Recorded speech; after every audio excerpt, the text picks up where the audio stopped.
Good morning student. आज हम पढ़ते हैं कि रासायनिक अभिक्रिया केमिकल रिएक्शन एंड क्रिस्टलीकरण। तो ये होते हैं कि भौतिक परिवर्तन एवं रासायनिक परिवर्तन के बारे में हम पढ़ते हैं कि भौतिक परिवर्तन एवं रासायनिक परिवर्तन दो प्रकार के परिवर्तन होते हैं। इन दोनों प्रकार के परिवर्तनों के आधार पर हम अभिक्रियाएं पढ़ेंगे, परंतु हमको जानना ये जरूरी है कि भौतिक परिवर्तन एवं रासायनिक परिवर्तन होता क्या है, कि भौतिक परिवर्तन क्या है, रासायनिक परिवर्तन क्या है। तो अब देखते हैं कि भौतिक परिवर्तन के हम बारे में हम देखते हैं कि भौतिक परिवर्तन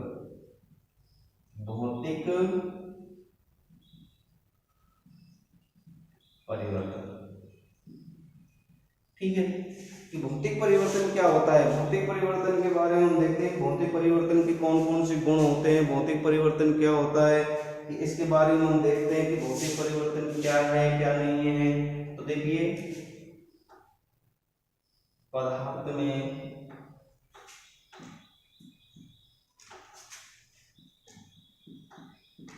होने वाला ऐसा परिवर्तन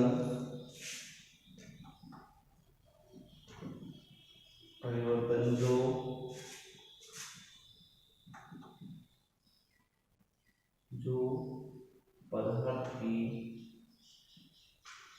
अवस्था तो बदल जाती है,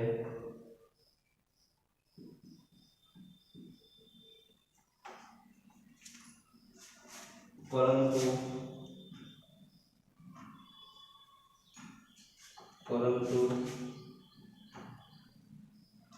उसके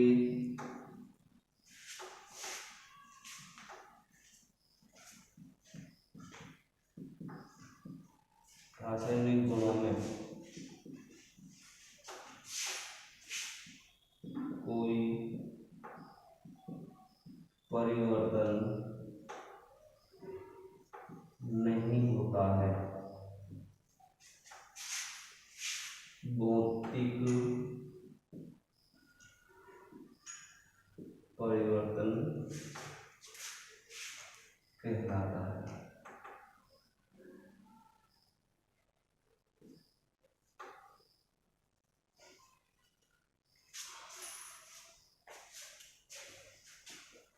देखिए बेटा कि पदार्थ में होने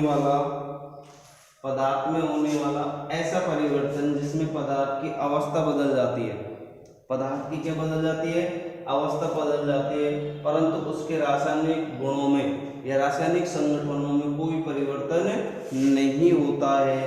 ऐसे परिवर्तन को हम कौन सा परिवर्तन कहते हैं? भौतिक परिवर्तन कहते हैं। कौन सा परिवर्तन कहते हैं बेटा? भौतिक परिवर्तन कहते हैं। इसकी दूसरी परिभाषा भी हम ले सकते हैं,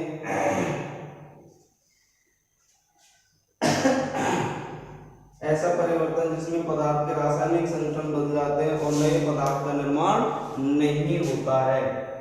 अथवा में हम इस तरह से लिख सकते हैं कि ऐसा परिवर्तन जिसमें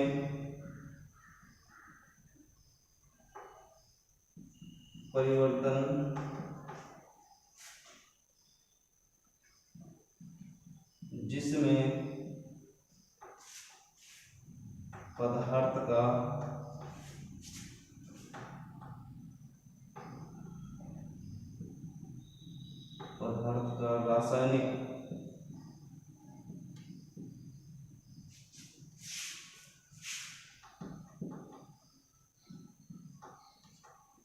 ऐसा परिवर्तन जिसमें पदार्थ का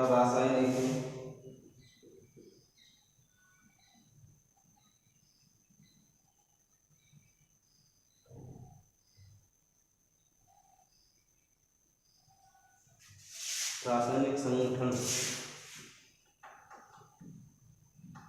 नहीं बदलता है, अर्थात नए पदार्थ का निर्माण नहीं होता है।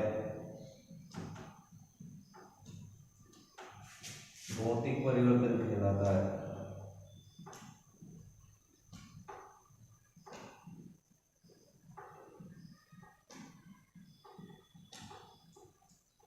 देखिए बेटा कि ऐसा परिवर्तन जिसमें पदार्थ का रासायनिक संतुलन नहीं बदलता, अर्थात उसमें नए पदार्थ का निर्माण नहीं होता है, इस परिवर्तन को हम कौन सा परिवर्तन कहते हैं? भौतिक परिवर्तन कहते हैं। कौन सा परिवर्तन कहते हैं बेटा? भौतिक परिवर्तन कहते हैं। दोबारा सुन लीजिए कि पदार्थ में होने वाला ऐसा परिवर्तन जिसमें पदार्थ की अवस्था नहीं बदलती है, पदार्थ की अवस्था बदल जाती है जबकि पदार्थ के गुणों में कोई परिवर्तन नहीं होता है, उसे हम भौतिक परिवर्तन कहते हैं। दूसरी परिभाषा ये है कि ऐसे परिवर्तन जिसमें पदार्थ का रासायनिक संतुलन नहीं बदलता, अर्थात नए पदार्थ का निर्माण नहीं होता है, ऐसे परिवर्तन को भौतिक परिवर्तन कहा जाता है। तो भौतिक परिवर्तन कि क्या क्या है, जैसे हम देखते हैं, जैसे में लेते हैं, जैसे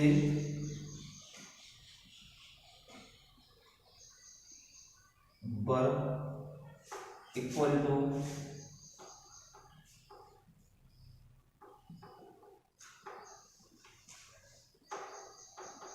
बर्फ का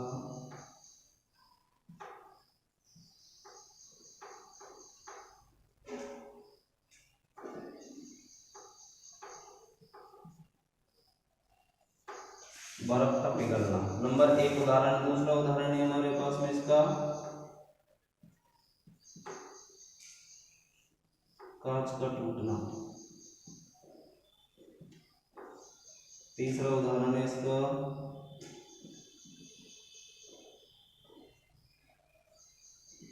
सोने का पिघलना।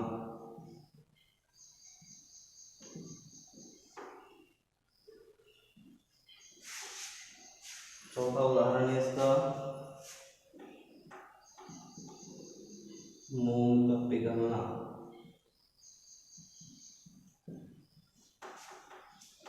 उसके बाद में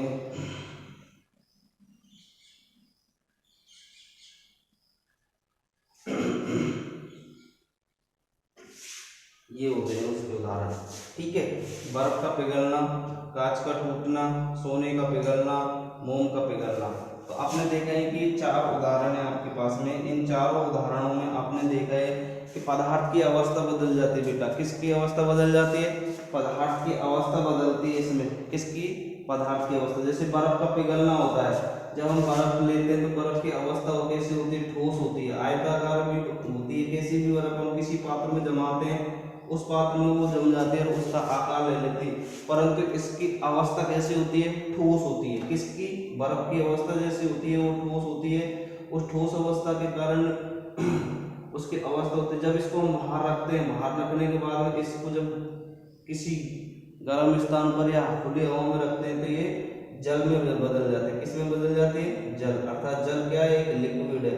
इसकी अवस्था चेंज हो गई, ये एक ठोस अवस्था में थी, एक तरल अवस्था में थी, परंतु अंतर है इसमें भौतिक, इसकी पदार्थ की अवस्था बदल जाती है और परंतु पदार्थ के गुण, रासायनिक गुणों में कोई परिवर्तन नहीं होता, अर्थात भौतिक परिवर्तन कहलाता है।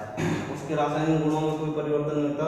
तो ये जैसे जल है और बर्फ है, इसके स्वाद में कोई अंतर नहीं होता है, कोई नया पदार्थ का निर्माण नहीं होता है, इसलिए इसे भौतिक परिवर्तन कहते हैं। दूसरा उदाहरण है कांच का टूटना। कांच टूट जाता है, अर्थात कांच भंगुर प्रकृति का होता है। कैसे प्रकृति का होता है? भंगुर प्रकृति का होता है। ये कांच है, ठीक है, ये टूट जाता है। मान लीजिए टूट जाता है, किसी भी आकृति में टूट जाता है, इस आकृति में टूट जाता है मान लीजिए, तो इसकी आकृति चेंज हो जाती है, परंतु कांच के गुण जो होते हैं उनमें कोई परिवर्तन नहीं होता। जब भी कांच में हमें वो पहले जैसा दिखाई देता है, देता ही नहीं देता, ये इस तरह से, इसलिए भौतिक परिवर्तन कहते हैं। सोने का पिघलना होता है, सोना होता है, उसे विभिन्न प्रकार के आभूषण बनाते हैं। सोने से विभिन्न प्रकार के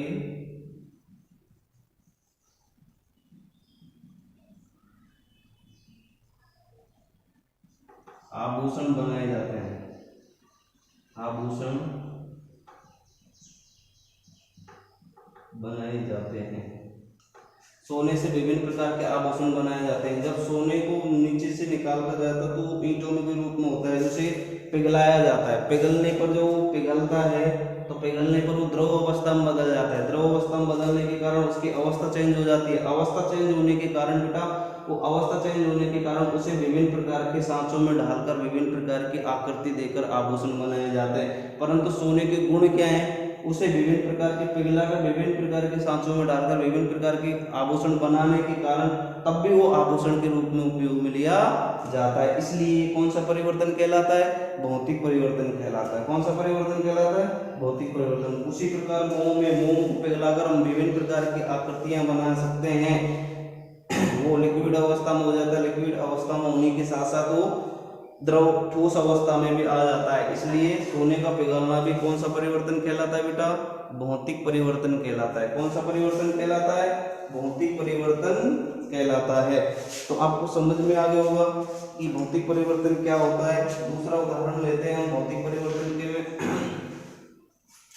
ये हमको उदाहरण आ गया, उसके बाद हम देखते हैं भौतिक परिवर्तन का उदाहरण।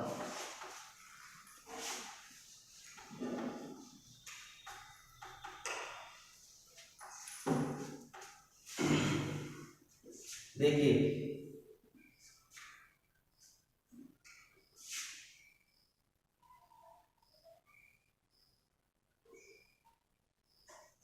भौतिक परिवर्तन का उदाहरण, दूसरा उदाहरण लेते हैं हम।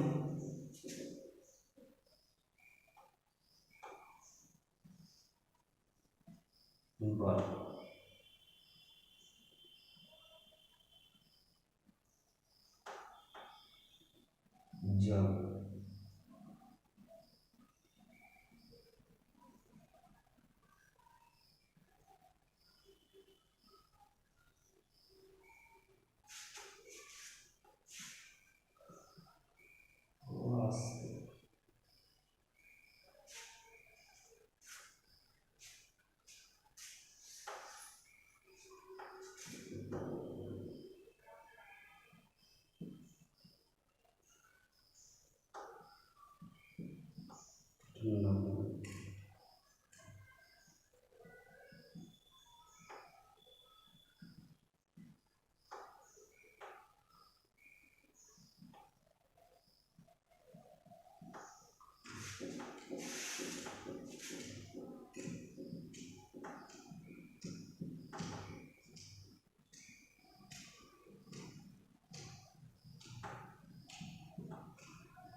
देखिए बेटा,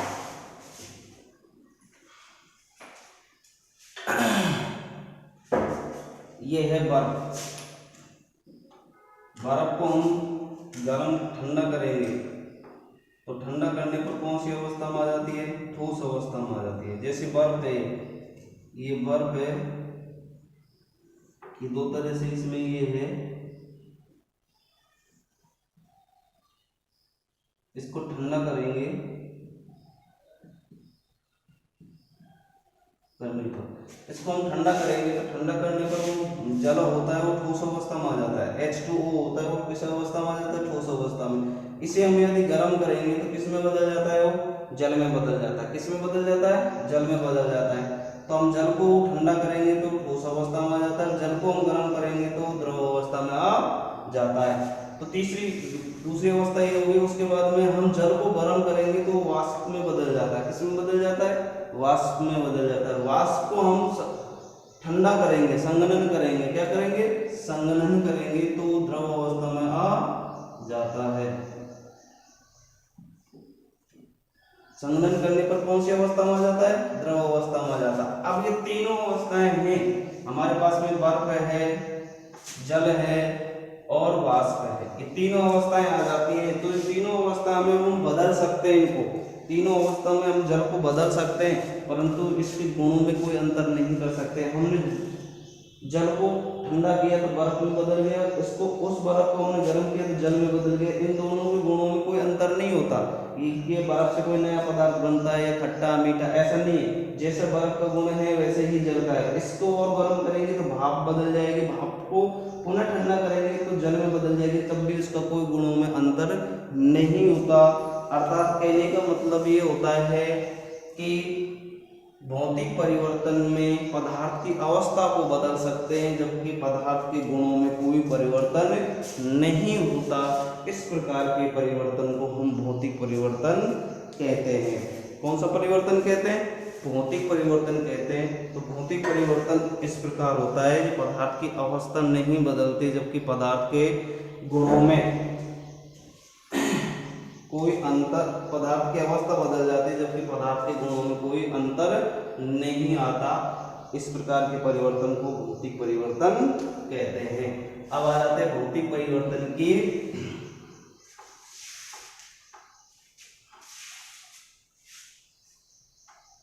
गुण। भौतिक परिवर्तन की क्या आ जाते हैं? गुण।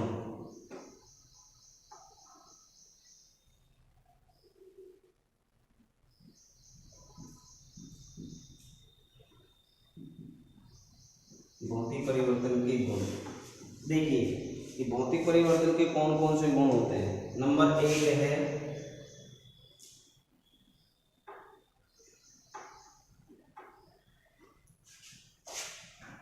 इसमें पदार्थ की अवस्था बदल जाती है, जबकि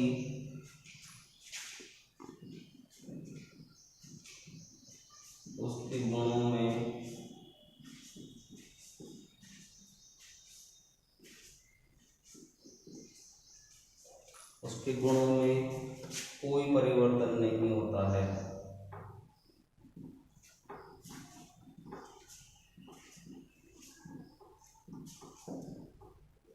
नंबर 1 पॉइंट हो गया। नंबर 2 है यह परिवर्तन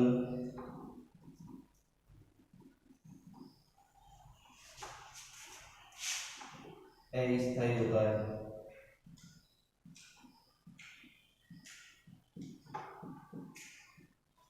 यह परिवर्तन क्या होता है? अस्थायी होता है। नंबर 3 है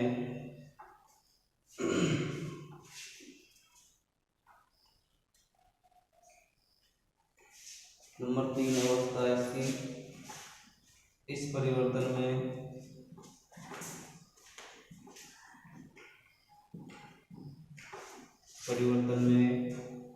नए पदार्थ का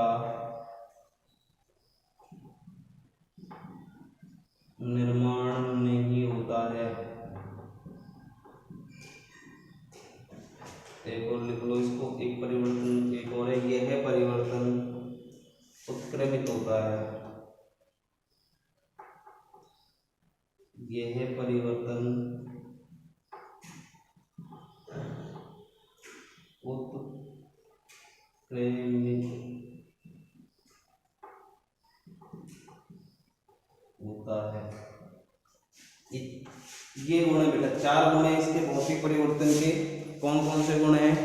नंबर 1 गुण है इस परिवर्तन में पदार्थ की अवस्था बदल जाती है। जो आपको मैंने बताया कि इसमें पदार्थ की अवस्था बदल जाती है, जबकि उसके गुणों में कोई परिवर्तन नहीं होता है। ठीक है, कि अवस्था बदल जाती है। जैसे हम बर्फ को गर्म करेंगे तो जल में बदल जाएगा, जल को गर्म करेंगे तो किसमें बदल जाएगा? वाष्प में बदल जाएगा। तो तीनों अवस्था चेंज हो गई, ये ठोस है, ये द्रव है और ये गैस है। तीनों अवस्था में बदल जाएगा। तीनों अवस्था में बदलने के बाद में हम जल और बर्फ और जल के गुणों में देखते हैं कि इनके गुणों में कोई अंतर नहीं होता, अवस्था चेंज हो जाती है। ठीक है, तो अवस्था बदल जाती है जबकि पदार्थ के गुणों में कोई अंतर नहीं होता। यह परिवर्तन अस्थायी होता है। यह परिवर्तन क्या होता है? अस्थायी होता है। अस्थायी का मतलब होता है कि जैसे हमने देखा है कि बर्फ है और बर्फ से हमने क्या बनाया है, जल। ये गरम करने पर, ठंडा करने पर बनाए और ये गर्म करने पर बनाए। जब इसको मान लीजिए इसको हम ठंडा करेंगे तो पुनः बर्फ में बदल जाएगी। फिर तो ये परिवर्तन, बर्फ से हमने जल बनाया, जल से पुनः हम बर्फ बना सकते हैं, तो इसलिए ये परिवर्तन क्या होता है, अस्थायी होता है। क्या होता है बेटा, अस्थायी होता है। उसके बाद में तीसरा पॉइंट है, इस परिवर्तन में नए पदार्थ का निर्माण नहीं होता है। ये सबसे अच्छी बात है कि यह परिवर्तन जो होता है, इस परिवर्तन में नए पदार्थ का निर्माण नहीं होता है, इसलिए यह परिवर्तन एक तो अस्थायी होता है। नए पदार्थ का निर्माण क्यों नहीं होता, कि नए पदार्थ जैसे बर्फ से जल बन रहा है तो इसमें पदार्थ तो बन रहा है, परंतु नए पदार्थ का मतलब होता है कि मूल पदार्थ से बनने वाला जो पदार्थ होता है उसके गुण अलग अलग होने चाहिए, तब होता है वो नया पदार्थ। अब मूल पदार्थ बर्फ है, जल बन रहा है, तो इसमें नए पदार्थ के गुण दोनों समान हैं, इसलिए इसे नए पदार्थ का निर्माण नहीं हो रहा है। ठीक है, उसके बाद में तीसरा पॉइंट है, इसमें चौथा पॉइंट है इसका, यह परिवर्तन उत्क्रमित होता है। यह परिवर्तन क्या होता है, उत्क्रमित होता है। उत्क्रमित का मतलब आप समझ गए होंगे बेटा कि उत्क्रमित क्या होता है कि मूल पदार्थ से बनने वाले पदार्थ को पुनः मूल पदार्थ में लाया जा सकता है। मूल पदार्थ से बनने वाले पदार्थ को, मूल पदार्थ से जो बनने वाला पदार्थ है उस पदार्थ को पुनः उसी अवस्था में लाया जा सकता है जैसे मूल पदार्थ में होता है। जैसे बर्फ से जल बन रहा है तो जल बनने के बाद पुनः हम बर्फ बना सकते हैं, इसको बना सकते हैं कि नहीं बना सकते, इसलिए ये उत्क्रमित पदार्थ होता है। कौन सा होता है यह परिवर्तन, कौन सा होता है, उत्क्रमित होता है। कौन सा होता है, उत्क्रमित होता है। तो ये है भौतिक परिवर्तन के उदाहरण और गुण होते हैं। तो समझ गए होंगे भौतिक परिवर्तन के उदाहरण और गुण क्या क्या होते हैं। ठीक है, तो इस प्रकार के हम परिवर्तन को भौतिक परिवर्तन कहते हैं।